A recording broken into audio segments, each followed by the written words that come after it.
अस्सलामुअलैकुम व्यूअर्स, आज हम बनाएंगे गोभी कीमा बनाने की एक बेहद लजीज किस्म की रेसिपी। आपने आलू गोभी तो बहुत बार बनाकर खाई होगी और आलू कीमा भी बहुत बार बनाकर खाया होगा, लेकिन आज हम बनाएंगे गोभी कीमा। बहुत ही टेस्टी बनके तैयार होता है। अब देख सकते हैं कुछ टिप्स एंड ट्रिक्स हैं जिनको अगर आप फॉलो करेंगे तो बहुत ही बेहतरीन ये रेसिपी बनके तैयार होगी। और जो लोग गोभी नहीं खाते वो भी कीमे के साथ गोभी खाना पसंद करेंगे। तो चलिए हम अपनी रेसिपी स्टार्ट करते हैं। गोभी कीमा बनाने के लिए सबसे पहले मैंने लिया है यहाँ पे आधा कप से थोड़ा सा ज़्यादा ऑयल। इसे हम डाल देंगे एक कढ़ाई में। थोड़ा सा ऑयल को गर्म करेंगे और इसमें डालेंगे कुछ साबुत गरम मसाले। एक मोटी इलायची, दो छोटी इलायची, 4 लौंग और 8 से 10 काली मिर्चें हैं जिन्हें थोड़ा सा क्रैकल कर लेंगे। तो यहाँ पे देखिए मसाले हमारे थोड़े से क्रैकल हो गए थे। तो अब मैंने एक मीडियम साइज़ का प्याज रफली स्लाइस करके इसमें डाल दिया है। प्याज को हम थोड़ा सा फ्राई करेंगे लो टू मीडियम फ्लेम पर 2 से 3 मिनट तक। बस इसे हल्का सा सॉफ्ट होने तक ही फ्राई करना है। प्याज का कलर जो है आपने बिल्कुल भी चेंज नहीं होने देना, यानी ब्राउन की तरफ नहीं जाने देना, वरना आपके सालन का टेस्ट अच्छा नहीं आएगा। तो यहाँ पे देखिए प्याज को मैंने 2 से 3 मिनट तक लो टू मीडियम फ्लेम पे फ्राई कर लिया था। तो बस इतना ही इसे फ्राई करेंगे, कलर इसका बिल्कुल भी आपने चेंज नहीं होने देना। अब मैं इसके अंदर डाल दूँगी 1.5 टेबल स्पून लहसुन का पेस्ट। फ्रेश कुटा हुआ पेस्ट आप ऐड करेंगे तो इससे बहुत ही ज़बरदस्त फ्लेवर आएगा हमारे कीमा गोभी के सालन का। तो कोशिश कीजिएगा फ्रेश ही कूट कर ऐड कीजिएगा। लहसुन के पेस्ट को चम्मच चलाते हुए प्याज के साथ फ्राई करेंगे यहाँ तक कि इसका कलर जो है लाइट सा गोल्डन होने लग जाए और ये अच्छी तरह से भुन जाए, ताकि जो लहसुन की एक कच्ची स्मेल होती है वो ख़त्म हो जाए। तो भी बस अदरक हम अभी ऐड नहीं करेंगे। कब ऐड करेंगे बस आप रेसिपी देखते जाएँ, मैं आपको बताऊँगी कि किस स्टेज पर हमने अदरक ऐड करना है और कैसे ऐड करना है। तो यहाँ पे लहसुन का कलर लाइट सा गोल्डन हो चुका है, अच्छे तरीके से भुन चुका था। तो अब मैं इसके अंदर ऐड कर दूँगी आधा किलो मटन का कीमा। हाथ का कुटा हुआ ये कीमा है, आप चाहें तो चिकन या फिर बीफ भी यूज़ कर सकते हैं। मीडियम फ्लेम पर 8 से 10 मिनट तक आपने इस कीमे को प्याज और लहसुन के साथ मुसलसल चम्मच चलाते हुए फ्राई करते जाना है। कीमा भी अपना पानी रिलीज़ करेगा, वो भी साथ साथ ड्राई होता जाएगा और अच्छी तरह से भुनता जाएगा। तो वीवर जब इस तरह से भूनकर कीमे को आप लहसुन और प्याज के साथ पकाएंगे तो इससे जो गोश्त की एक ख़ास स्मेल होती है वो बिल्कुल ख़त्म हो जाएगी। बहुत ही लजीज हमारा सालन बन के तैयार होगा। तो यहाँ पे देखिए तकरीबन 10 मिनट तक मुसलसल चम्मच चलाते हुए मैंने कीमे को प्याज और लहसुन के साथ फ्राई किया है। सारा पानी जो इसमें से रिलीज़ हुआ था वो भी ड्राई हो चुका है और इसने ऑयल भी रिलीज़ कर दिया है। अब मैं इसके अंदर डाल दूंगी 2 मीडियम साइज़ के टमाटर बारीक काट कर, अच्छे से इनको मिक्स कर दूंगी। और अब इसमें कुछ स्पाइसेस ऐड करेंगे। फ्लेम को हम लो कर लेंगे। सबसे पहले हम डालेंगे लाल मिर्च पाउडर 1 टेबल स्पून भर के। हल्दी डाल देंगे 1 टीस्पून के बराबर। धनिया भुना हुआ कुटा हुआ धनिया पाउडर है ये 1.5 टेबल स्पून के बराबर। ना कुटा हुआ ज़ीरा डालेंगे हाफ़ टी स्पून के बराबर। ज़ीरा थोड़ा कम जाएगा इसके अंदर।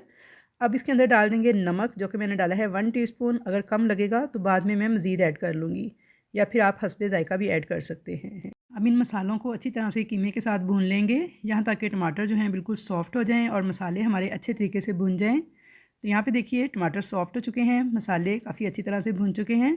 2 से 3 मिनट तक मैंने इस मसाले की बुनाई कर ली थी मीडियम फ्लेम पर। अब हम इसके अंदर आधा कप दही ऐड कर देंगे।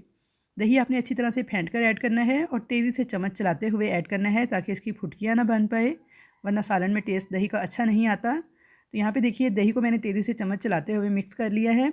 अब हम इसे इतना भूनेंगे कि दही का सारा पानी खुश्क हो जाए और ये कीमा जो है ये ऑयल रिलीज़ कर दे।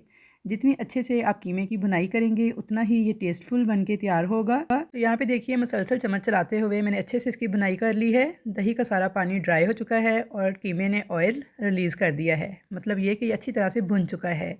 अब मैं इसके अंदर 2 कप पानी ऐड कर दूँगी। वो इसलिए कि ये हाथ का कुटा हुआ कीमा था, थोड़ा सा गल जाए। अगर आप मशीन का बारीक पिसा हुआ कीमा इस्तेमाल कर रहे हैं तो फिर आपको ये स्टेप करने की ज़रूरत नहीं, आप पानी मत डालिएगा, आप डायरेक्ट ही इसमें सब्ज़ी ऐड कर सकते हैं।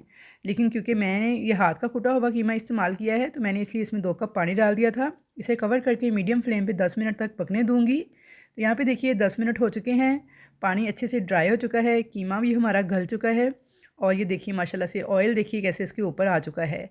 1 से 2 मिनट तक अच्छे से इसकी बुनाई कर लूँगी। और अब मैं इसके अंदर ऐड करूँगी गोभी, जो कि मैंने ली है 1 पाव।